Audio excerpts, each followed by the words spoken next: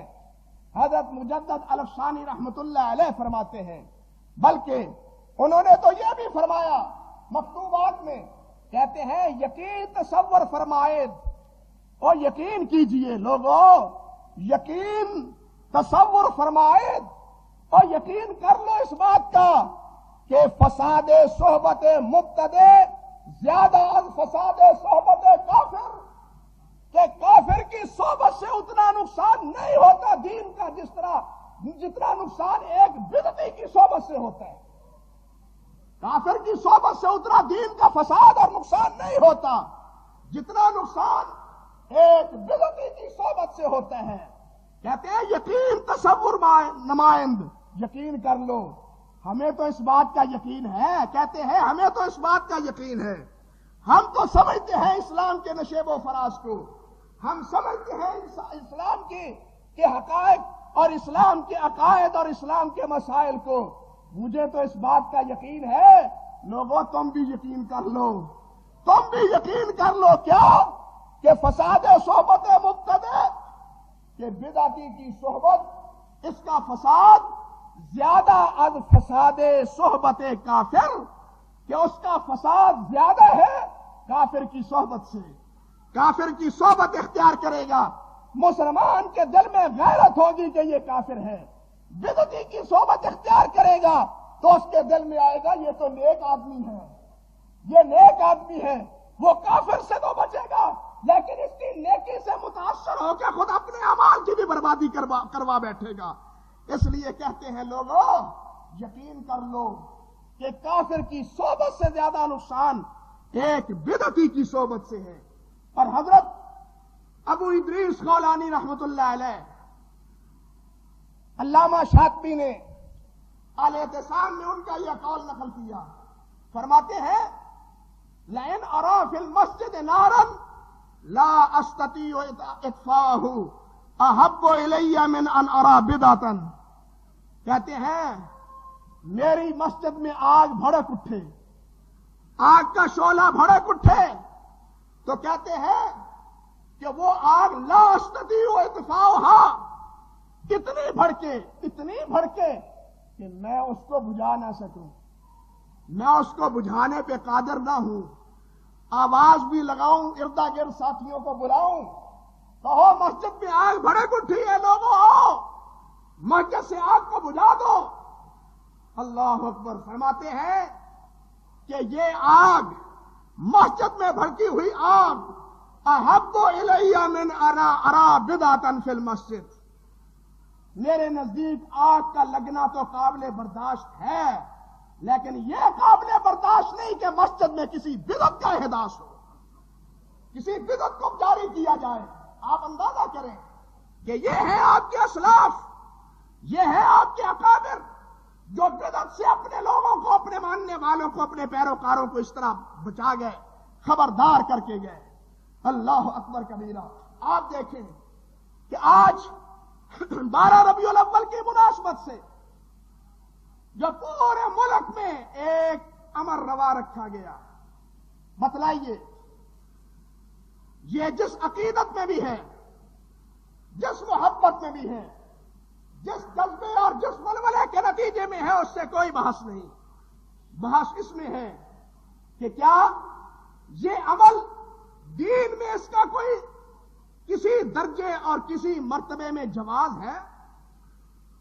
دین میں، دین کا یہ مسئلہ، اسلام کا یہ مسئلہ، نبی علیہ الصلوۃ والسلام کا یہ مسئلہ، صحابہ کرام رضوان اللہ علیہ مجمعین کا یہ مسئلہ، اس لیے کہ اگر دین کا مسئلہ ہوتا تو صحابہ کرام اس سے آشنا نہ ہوتے، دین کا مسئلہ ہوتا تو نبی کریم صلی اللہ علیہ وسلم اس سے خبردار کرتے، اس کے بارے میں آگاہ فرماتے۔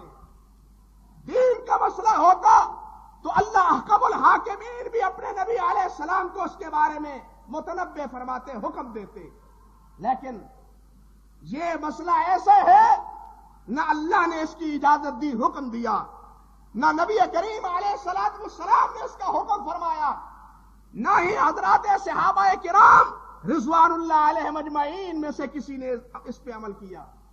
بڑے تعجب کی بات ہے، بلکہ بڑے ہی افسوس کی بات کہ ہمارے ہاں اکثر و بیشتر بڑے دھڑلے سے اور بڑی جرت سے کہتے ہیں کہ ہم حنفی ہیں، ہم حنفی ہیں، حالانکہ ان نسبتوں کا بھی کوئی جواز نہیں ہے، ان نسبتوں کا بھی کوئی شرعی جواز نہیں ہے۔ چلیے بھائی حنفی ہیں، یہ نسبت کن کی طرف ہے؟ حضرت امام ابو حنیفہ رحمۃ اللہ علیہ کی طرف۔ ان کے علم، ان کے بڑا، ان کے تقوی سے متاثر ہو کے، ان کی خدمات سے متاثر ہو کے ایک گروہ نے اپنے آپ کو امام صاحب رحمۃ اللہ علیہ کی طرف منسوب کیا۔ تفصیل نہیں، لیکن دیکھنا یہ ہے کہ ہم اپنے آپ کو نبی علیہ السلام کی طرف تو پہلے منسوب نبی علیہ السلام کی طرف تھے، امام صاحب سے پہلے ساری امت کس طرف منسوب تھی؟ نبی کریم صلی اللہ علیہ وسلم کی طرف منسوب تھی، مگر نبی کی طرف منسوب امت میں سے بھی کسی نے بھی نبی علیہ السلام کی طرف انتساب کے باوجود یہ عمل نہیں کیا۔ 110 میں آخری صحابی کا انتقال ہوتا ہے، 220 میں تابعی آخری تابعی اس دنیا سے رخصت ہوتا ہے۔ امام ابو حنیفہ کی وفات 150 ہجری میں ہوتی ہے۔ بتلائیے نبی علیہ السلام کی زندگی کے بعد، آپ کے 100، 125، 150 سال کے بعد تک ائمہ کی زندگی میں، بلکہ اس سے آگے اگر لگائیں تو امام احمد بن حنبل رحمۃ اللہ علیہ، جن کا انتقال 240 میں ہوتا ہے، گویا 240 سال تک اس کا عالم اسلام میں کوئی وجود نہیں۔ اس سے بھی آگے دیکھیے، اس سے بھی آگے کہ حضرت شیخ عبد القادر جیلانی رحمۃ اللہ علیہ، ان کی زندگی میں بھی شیخ کا انتقال 560 میں ہوتا ہے۔ 5 صدیاں گزر گئیں، 5 صدیاں گزر گئیں، لیکن 5 صدیوں میں کوئی بھی بھائی کا لال یہ ثابت نہیں کر سکتا کہ امت کے ثقہ لوگوں نے اور قابل اعتماد مسلمان اکابر نے یہ ناٹک رچایا ہو، یہ جلوس نکالا ہو جو آج ہم جلوس نکال رہے ہیں۔ فلاں کا تو جلوس نکل گیا، ہاں فلاں کا تو جناب بس کچھ نہ پوچھئے جلوس نکل گیا، اور میں کہتا ہوں اس امت کا بھی جلوس نکل گیا، اس جلوس میں امت کا جلوس نکل گیا۔ کیوں؟ اس لیے کہ جس جلوس کا اور 5 صدیاں وجود نہ ہو، اب وہ جلوس نکلے تو امت کا جلوس نہیں نکلا تو اور کیا نکلا ہے؟ آپ سمجھتے ہیں کہ ہم نے بہت کام کیا، بڑی محبت کا تقاضا پورا کیا، لیکن بھائیوں نہیں، بھول ہے، شیطان نے پھسلایا ہے۔ میں اپنی طرف سے کچھ نہیں کہتا، منع کرنے والوں، روکنے والوں، لیکن رکنے والے ہیں کب؟ ہر دور میں روکنے والوں نے روکا، ہر دور میں روکنے والوں نے روکا، لیکن جب ایک عادت چل نکلے اور نفس کی اس میں تسکین ہو، پھر انسان رکے کیسے؟ اور انسان پھر اس کا نام بھی نبی علیہ السلام کے ساتھ محبت کے ساتھ آپ کی عقیدت کا رنگ اس کو دے دیا جائے تو وہ رکے کیسے؟ ہائے، حضرت مجدد صاحب فرماتے ہیں، مجدد الافسانی رحمت اللہ علیہ فرماتے ہیں، بنظر انصاف بینت، بنظر انصاف بینت، اور انصاف کی نظر سے دیکھو مولویوں، لوگوں، اور انصاف کرو، انصاف کی نظر سے دیکھو۔ اگر حضرت عیسیٰ فرزند در زمیاں موجود بودند، کرے کیا؟ ہمارا تو عقیدہ ہی الٹا ہے۔ مجدد صاحب کہتے ہیں بس آج اگر فرض کر لیا جائے کہ حضور تشریف لے آئے ہیں، حضور کی آمد مرحبا، ایک طرف حاضر ناظر کا عقیدہ اور ایک طرف حضور کی آمد مرحبا، یا آمد مرحبا کہو یا حاضر ناظر کہنا چھوڑ دو، صاف بات ہے، یا حاضر ناظر کہنا چھوڑ دو یا حضور کی آمد مرحبا یہ کہنا چھوڑ دو۔ جو حاضر ناظر ہے اس کی آمد نہیں ہوا کرتی، وہ آیا نہیں کرتا، وہ تو حاضر موجود ہے یہاں وہ آیا نہیں کرتا۔ دو باتیں کہو، یک وقت دو باتیں مت کہو، ایک بات کہو۔ اللہ کے نبی علیہ السلام کے بارے میں حضرت مجدد صاحب فرماتے ہیں رحمت اللہ علیہ، اگر حضرت عیسیٰ فرزن در زمان موجود بودند و در دنیا زندہ بودند، اور اس دنیا میں زندہ ہو کے وہ نفس نفیس حضور تشریف لے آئے، ای مجالس و اجتماع منعقد میں شد، اور یہ اجتماع اور یہ مجلسیں یہ منعقد ہو رہی ہوں، واقع ہو رہی ہوں، آیا و این راضی میں شدن و این اجتماع را میں پسندیدن یا نہ؟ بتلاؤ حضور ان جلوسوں کو دیکھ کے، ان مجلسوں اور محافل کو دیکھ کے حضور خوش ہوں گے یا نہیں خوش ہوں گے؟ انصاف سے بات کرو۔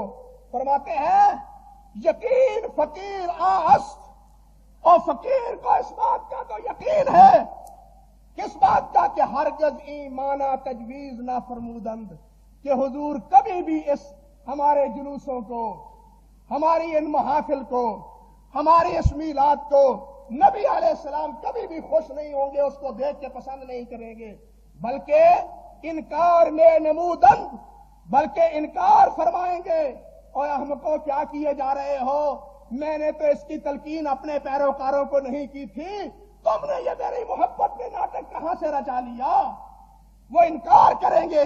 فرماتے ہیں مقصود فقیر عالم بود، قبول کند یا نہ کند، وہ فقیر کا کام تو خبردار کرنا تھا، مانو نہ مانو نیک و بد حضور کو سمجھائے جاتے ہیں، مانو نہ مانو جانے جہاں نیک و بد ہم حضور کو سمجھائے جاتے ہیں۔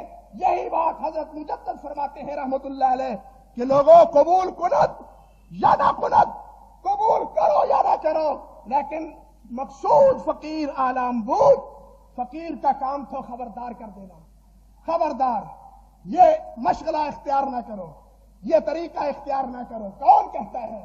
حضرت مجدد صاحب رحمت اللہ علیہ۔ ہر سال عرس کا اہتمام تو ہے، لیکن ان کے فرمودات کا نہیں، بلکہ اس سے اگلی بات دیکھیے، مکتوبات ہی میں ان کے ایک شاگرد نے مرزا حسام الدین نے پوچھا کہ حضرت جی آپ اتنی سختی کیوں کرتے ہیں؟ آپ اتنی سختی میلاد کے حوالے سے کیوں کرتے ہیں؟ نعت خوانی میں تو کوئی حرج نہیں، نعت خوانی تو وہ منع ہے نا جس میں راگ ہو، راگ کے انداز پہ ہو، گانے کے انداز پہ ہو۔ اگر سادہ طریقے پہ نبی علیہ السلام کی نعت پڑھی جائے، حضرت علیہ السلام کی محبت میں شعر کہے جائیں، تو حضرت جی اس میں منع والی بات کون سی ہے؟ آپ اس سے روکتے کیوں ہیں؟ آپ اور فرمائیں۔ شیخ فرماتے ہیں میرا خیال ہے کہ جب تک مولود خوانی بالکل بند نہ کی جائے گی، لالچی اور ہوس پرست لوگ باز نہیں آئیں گے۔ میں نہیں کہتا، یہ فتویٰ کن کا ہے؟ مجدد صاحب کا۔ کہتے ہیں کہ یہ سادہ طریقے پہ نعت خوانی بھی بند کرو۔ کیوں؟ ٹھیک ہے، گنجائش ہے، لیکن ہوا پرست، نفس پرست، لالچی، جب جیبیں گرم ہوں پیسے دیے جائیں، ہاں وہ دیکھتے ہیں نا نظارہ، وہ پیسے جس طرح جناب وہ ناچ گانے والوں پہ پیسے اڑائے جاتے ہیں، شادی کے موقع پہ وہ بھنڈوں پہ پیسے دیے جاتے ہیں، اسی طرح نعت خوانی کے موقع پہ ان پہ بھی پیسے نچھاور کیے جاتے ہیں۔ فرماتے ہیں میں نہیں کہتا، مجدد صاحب کہتے ہیں لالچی اور ہوس پرست لوگ باز نہیں آئیں گے، نہیں رکیں گے، اس لیے نہ ہو سر نہ ہو درد، سرے سے اس کو روکو تاکہ بدعت جنم ہی نہ لینے پائے۔ قرآن نے کیا کہا؟ لا تقربوا الفواحش ما ظہر منها وما بطن۔ نبی علیہ السلام نے کیا فرمایا؟ فرمایا کہ یہ اللہ کی حد ہے، لوگوں حد کو پھلانگنا تو کھجا، اس کے قریب بھی نہ جاؤ، قریب جاؤ گے تو اندر داخل ہو جاؤ گے۔ اسی طرح مجدد صاحب فرماتے ہیں کہ بھائی یہ سرے سے اس کو روکو، بند کرو، ورنہ ہوس پرست اور لالچی کبھی بھی اس کام کو چھوڑنے کے لیے آمادہ اور تیار نہیں ہوں گے۔ کہنے والوں نے کہا کہ جی حضرت فلاں بھی کرتا ہے، فلاں بھی کرتا ہے، فلاں نے بھی یہ عمل کیا، بڑے بڑے حضرت کرتے ہیں۔ ان کا ایک جملہ یاد رکھیے، فرماتے ہیں کلام محمد عربی درکار است، اللہ اکبر، کلام محمد عربی درکار است نہ کلام محی الدین عربی. اور ہمیں کلام محی الدین عربی نہیں چاہیے، ہمیں محمد مصطفیٰ کا کلام چاہیے. یہی بات تو امام احمد نے کہی تھی، ایتونی بکتاب اللہ و سنت رسول. پیٹو، مارو، کوڑے لگاؤ، رسوا کرو، جو تم سے ہو سکتا ہے کرو.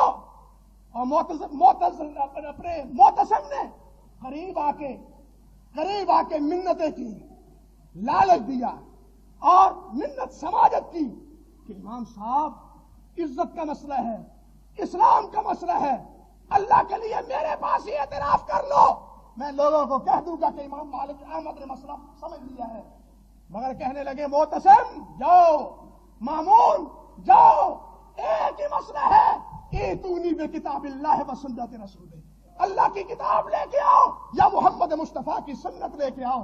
تمہاری ترغیب، تمہاری ترہیس، تمہارا لالچ، تمہارا ڈراوا میرے پاؤں میں جنبش پیدا نہیں کر سکتا. ایک ہی راستہ ہے اور وہ راستہ محمد مصطفیٰ کا راستہ ہے صلی اللہ علیہ وسلم. حضرت مجدد صاحب یہی فرماتے ہیں، کہتے ہیں لوگوں کلام محمد عربی درکار است، کلام محمد عربی درکار است نہ کلام محی الدین عربی. محی الدین عربی کی کلام نہیں، ان کا کلام نہیں، بلکہ کن کا کلام؟ محمد عربی کا کلام صلی اللہ علیہ وسلم. فرماتے ہیں مارا بنسکار است، مارا بنسکار است، مجھے نس دکھلاؤ. مارا بنسکار است نہ بفس. اہل علم جانتے ہیں کتنی بڑی چوٹ ہے جو مجدد صاحب نے لگائی. یہ فس فصوص الحکم کی طرف اشارہ ہے، ابن عربی کی فصوص الحکم کی طرف اشارہ ہے. کہتے ہیں ہمیں فس نہیں چاہیے، نس چاہیے. ہمیں فصوص الحکم نہیں چاہیے، محمد مصطفیٰ کا فرمان چاہیے. فرماتے ہیں فتوحات مدینہ از فتوحات مکیہ مستغنی ساختہ. ہمیں فتوحات مدینہ نے فتوحات مکیہ سے بے نیاز کر دیا ہے. فتوحات مکیہ شیخ ابن عربی کی کتاب ہے. فرماتے ہیں ہم نہیں نظر اٹھا کے دیکھتے اور ہماری نظر اٹھتی نہیں فتوحات مدینہ کے بعد فتوحات مکیہ کی طرف. لوگوں مت دیکھو فلاں نے کیا ہے، فلاں کرتا ہے، فلاں حضرت صاحب نے بھی کیا. مجدد صاحب فرماتے ہیں یہ بتلاؤ کہ محمد مصطفیٰ نے بھی کرنے کا حکم دیا. ہائے ہائے. امام احمد کل میں درس میں ذکر کر رہا تھا، امام احمد سے کسی نے کہا کہ عبداللہ ابن مبارک یہ کام کرتے ہیں، یہ فتویٰ دیتے ہیں، یہ مسئلہ بیان کرتے ہیں. امام احمد نے جواب دیا ان عبداللہ ابن المبارک لم ينزل من السماء. عبداللہ بن مبارک آسمان سے تو نہیں اترے، آسمان سے اللہ نے دین اتارا ہے. بات سمجھے؟ وہ آسمان سے اللہ نے دین اتارا ہے، اسلام اتارا ہے. اسلام کی بات کرو، قرآن کی بات کرو، سنت کی بات کرو. عبداللہ بن مبارک، ماں و شما، زید و بکر، فلاں اور فلاں، ان کی بات نہ کرو. یہ بات کرو کہ اللہ کی کتاب میں کیا ہے، محمد مصطفیٰ کے فرمان میں کیا ہے. بھائیو مت دیکھو جناب انعام ملتے ہیں، اور آپ نے خبریں پڑھی ہوں گی 300 بکرے لاہور میں ذبح کیے جائیں گے. اور یہ 300 تو کچھ بھی نہیں، اور جس نے ایجاد کی تھی اس بدعت کی 5000 بکرے ذبح کرتا تھا. وفیات الاعیان میں ہے وہ 5000 بکرے، ہزاروں اونٹ، ہزاروں گائیں ذبح کرتا تھا. تم تو 300 بکروں میں پریشان ہوئے بیٹھے ہو. بدعت ایسے تو جاری نہیں ہوتی. ان بڑی لالچ، بڑا ہرس، بڑی طمع اور بڑی رنگ آمیزی ہوتی ہے. اور شیطان نے جس طرح پچھلے خطبے میں کہہ رہا تھا وَزَيَّنَ لَهُمُ الشَّيْطَانُ أَعْمَالَهُمْ، شیطان نے یہ سارے اعمال ان کے ہم مزین خوبصورت. أَفَحَسِبْتُمْ أَن تَدْخُلُوا الْجَنَّةَ، اور تم سمجھتے ہو کہ ہم جنت میں چلے جائیں گے. قُلْ هَلْ نُنَبِّئُكُمْ بِالْأَخْسَرِينَ أَعْمَالًا الَّذِينَ ضَلَّ سَعْيُهُمْ فِي الْحَيَاةِ الدُّنْيَا وَهُمْ بِالْآخِرَةِ وَهُمْ الَّذِينَ ضَلَّ سَعْيُهُمْ فِي الْحَيَاةِ الدُّنْيَا. فرمایا کہ تم چاہتے سمجھتے ہو کہ جنت چلے جائیں گے. آؤ بتلاؤ خسارہ پانے والے کون ہیں؟ خسارہ پانے والے وہ جن کی ساری تگ و دو اور کوشش دنیا کی زینت میں ہے، اللہ کی رضا میں نہیں ہے، دنیا کی زینت میں ہے، اللہ کی رضا میں نہیں ہے۔ اللہ ہمیں اپنی رضا کے کام کرنے کی توفیق دے۔ مجھے بتلاؤ، اسی دل پہ ہاتھ رکھ کے اللہ نے اپنی رضا کے سارے کام اپنے حبیب کو بتلائے ہیں یا نہیں بتلائے؟ اور اللہ نے اپنی رضا کے سارے کام اپنے حبیب کو بتلائے ہیں یا نہیں بتلائے؟ اگر اللہ نے اپنی رضا کے سارے کام بتلا دیے ہیں، یہ بھی رضا کا کام ہوتا تو اللہ ضرور بتلاتا۔ اس لیے یہ اللہ کی رضا کا کام نہیں ہے، ہماری نفس کی رضا کا مسئلہ ہے، شیطان کی رضا کا مسئلہ ہے۔ اللہ کے رضا کا قتل کوئی مسئلہ نہیں، اسلام کا قتل کوئی مسئلہ نہیں۔ اللہ اسلام پہ پابند رکھے ہمیں، اور اللہ ذوالجلال اپنے فرامین کا متبع بنائے، اپنے نبی کا متبع بنائے۔ وآخر دعوانا ان الحمدللہ رب العالمین۔